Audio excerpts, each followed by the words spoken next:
Hello guys, good evening, sorry good night. তো আমি আজকে রেডি হয়ে যাচ্ছি কোথায় তোমরা জানতে চাও? তার জন্য তো তোমাদেরকে এই ভিডিওটা লাস্ট অবধি দেখতে হবে।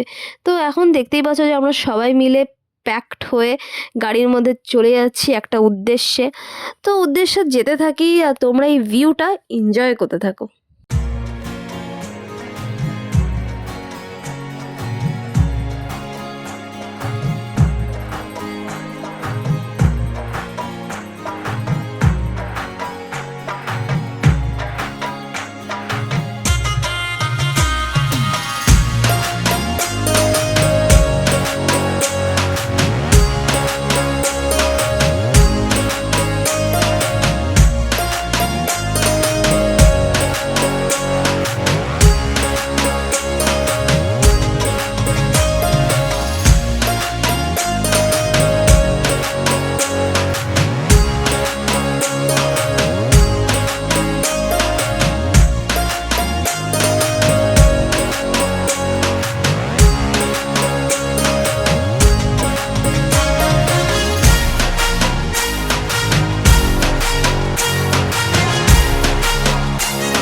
তোমরা ভিউটা কেমন এনজয় করলে আমাকে নিশ্চয়ই জানিয়ে। আমি তো দারুণ এনজয় করেছি।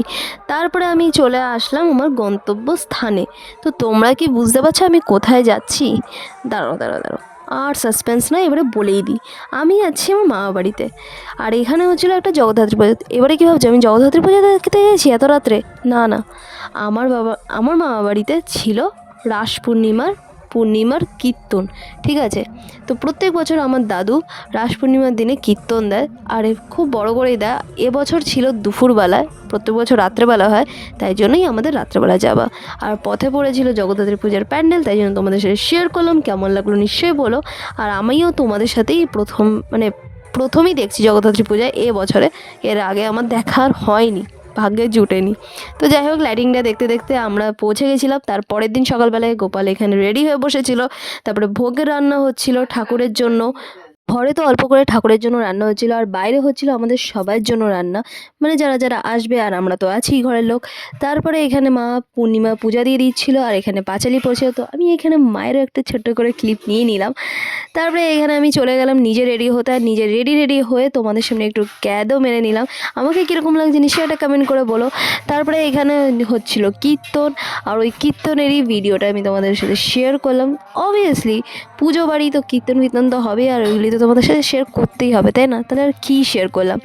তো অলরেডি অনেক মাস পরে একটা বড় ভিডিও দিলাম, কেমন লাগলো নিশ্চয়ই বলো।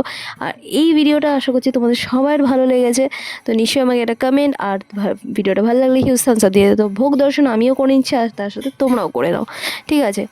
তো তোমাদের বাড়িতে কীরকমভাবে এই রাস পূর্ণিমা করা হয়, যাদের বাড়িতে করা হয় তো আমাকে নিশ্চয়ই বলো। আর আমাদের বাড়িতে কেমন হয় করা হলো আমার মামার বাড়িতে, আমি তো তোমাদের সাথে শেয়ারই করলাম। তো এরকমভাবে তো ভোগ আমরা দর্শন করে নিলাম। তারপরে এখানে ভোগারতি হচ্ছে, তো ওটাও তোমরা একটুখানি দেখে নাও। তো ব্যাস, ভোগারতি করার পরে আমরা এখানে খেতে বসে পড়লাম। আগে আমরা বসিনি, প্রথমে বৈষ্ণবরা বসেছে। তো বৈষ্ণবরা বসলে আমাদের এখানে এরকম রিচুয়ালস আছে। আর কাদের এরকম সেম রিচুয়ালস আছে আমাকে নিশ্চয়ই বলো। তো ভোগের কী রান্না হয়েছিল সেটা দেখিয়ে দিই। তো প্রথমেই চলে আসলো অন্ন, মানে এটা কিন্তু বাইরে হয়েছিল। অন্ন, তারপরে দিয়ে দিল এখানে ডাল, তারপরে দিয়ে দিল এখানে ঘ্যাট, তারপরে দিয়ে দিল আলুর দম, যেটা বৈষ্ণব সেবাতে আমার মোস্ট ফেভারিট একটা জিনিস। তারপরে দিয়ে দিল চাটনি আর পায়েস। আমি খাওয়া দাওয়া করতে থাকি। তোমাদের ভিডিও ভালো লাগে সাবস্ক্রাইব করো, টাটা।